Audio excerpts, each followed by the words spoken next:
নমস্কার, আমি শুভেন্দু এসে গেছি এক নতুন ভিডিও নিয়ে। আজকে 1 ফেব্রুয়ারি 2025 বিকেল 4:30 আমি এখন পায়ে হেঁটে সিআর পার্ক ঘুরতে বেরিয়েছি। সিআর পার্কে কোথায় যাচ্ছি ভিডিওটা পুরো দেখলেই বুঝতে পারবেন। চলুন আমার সাথে, আমি যা দেখব আপনারাও তাই দেখুন আমার সাথে। আমি এখন হাঁটছি সিআর পার্কের চন্দ্রলোক সিনেমার লেন দিয়ে। চন্দ্রলোক সিনেমা বহু বছর ধরে বন্ধ পড়ে আছে। তার কী বা কারণ আমি ঠিক জানি না, কিন্তু এই চন্দ্রলোক সিনেমার একটা বিশেষত্ব হচ্ছে এর জাস্ট ব্যাক সাইডে প্রতি বছর দুর্গা, লক্ষ্মী, কালী, সরস্বতী সবার প্রতিমা বানানো হয়। কলকাতা থেকে কুমাররা এখানে আসেন আর পুজোর জন্য মূর্তি তৈরি করেন। আজকে সরস্বতী পুজোর ঠিক আগের দিন সময় পেলাম এই কুমারদের তৈরি করা মূর্তিগুলো দেখতে।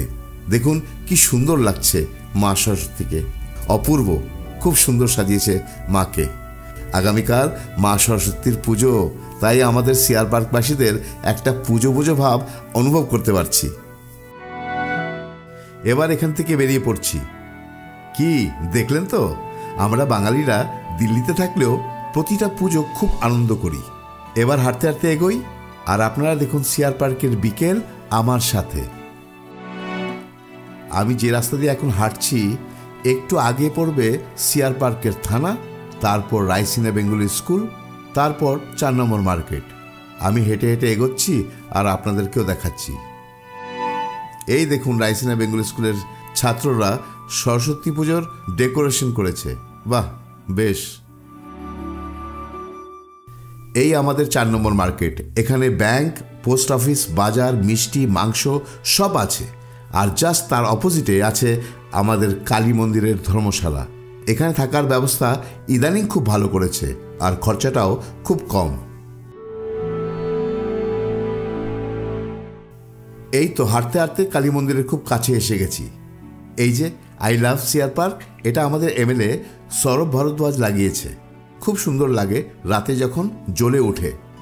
এখন মন্দিরের সিঁড়ি বেয়ে উঠিয়ে আগে, তারপর দেখতে পাবেন মন্দিরের এক ঝলক। না, দেখাবো পুরো মন্দিরটাই। দেখুন কি অপূর্ব দৃশ্য। সূর্য অস্ত যায়নি এখনো, তারই মাঝে মন্দিরের প্রাঙ্গণটা যেন ফুটে উঠেছে। জানেন, খুব শান্ত, আর মনে খুব শান্তি এনে দেয় এই মা বাবার প্রাঙ্গণে এলেই। মা বাবা বলছি কারণ মা কালী আর শিব দুজনেরই বাসস্থান এই জায়গায়, সাথে রাধাকৃষ্ণও আছে। এই যে দেখুন মন্দিরের ঠিক সামনে এখানে নানান ধরনের ফুলের গাছ লাগানো হয়েছে। মালিদের যত্নে আগামী কিছুদিনের মধ্যেই নানান রঙের ফুলে মেতে উঠবে এই মন্দিরের প্রাঙ্গণ। আর হ্যাঁ, বলে রাখি এই প্রাঙ্গণেই ফ্লাওয়ার ফেস্টিভ্যালও হয়। যদি ভুল করে না থাকি এই ফ্লাওয়ার ফেস্টিভ্যালটা মার্চ বা এপ্রিলের শুরুতেই হবে। যদি সময় সুযোগ পাই তাহলে আপনাদেরকেও দেখাবো।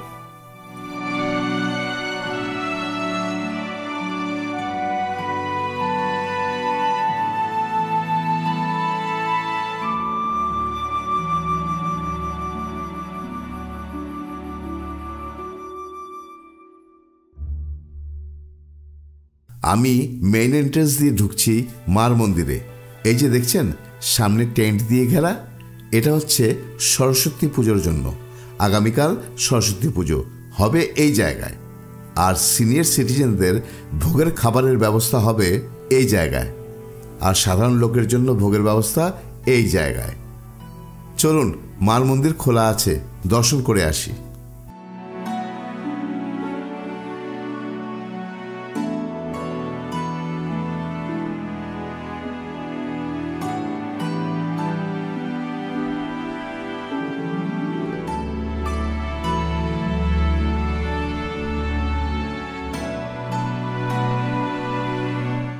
এই যে আমাদের সবার মা। মার ডান হাতের দিকে আছে শিব মন্দির, আর মার বাঁ হাতের দিকে আছে রাধাকৃষ্ণ মন্দির।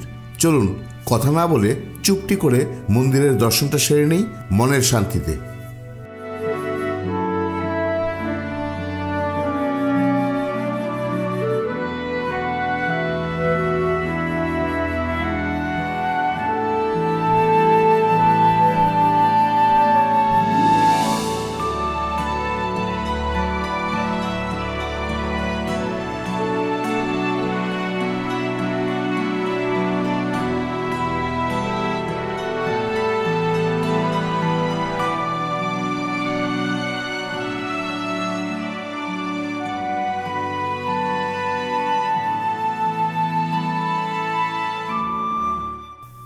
সরি, এখানে একটা কথা বলতেই হবে। সিআর পার্কের এই মন্দিরকে এখানকার অনেক পুরনো লোকেরা এখনও শিব মন্দির বলে ডাকে। তার কারণটা হচ্ছে এখানে সবার আগে শিব মন্দির হয়েছিল, তারপর কালী মন্দির হয়েছে, আর তারপর রাধাকৃষ্ণ মন্দির। ওই যে দেখছেন জায়গাটা যেখানে টেন্ট লেগে আছে, ওখানেই ছিল শিব মন্দির সবার আগে, তারপর এখানে মন্দির হয়।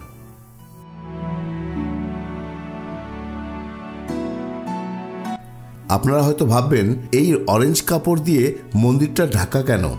তার কারণ হচ্ছে শীতের দিনে খুব ঠান্ডা হাওয়া চলে এই মন্দির প্রাঙ্গণে, যাতে দর্শনার্থীদের অসুবিধা না হয়, তাই এই কাপড় দিয়ে ঢাকা। শীত কমলেই এই ঢাকা কাপড় সরে যাবে।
এই যে জায়গাটা দেখছেন, এটাই মা দুর্গার বেদি।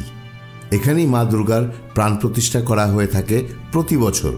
এখন সন্ধ্যা হয়ে এসেছে, এবার বাড়ি ফেরার পালা। আপনাদের আজকের ভিডিওটা কেমন লাগলো জানাবেন, কিন্তু যদি ভালো লেগে থাকে তাহলে শেয়ার ও সাবস্ক্রাইব করতে ভুলবেন না প্লিজ। আগামী দিনে আমি আরও ভিডিও নিয়ে আসবো আপনাদের কাছে।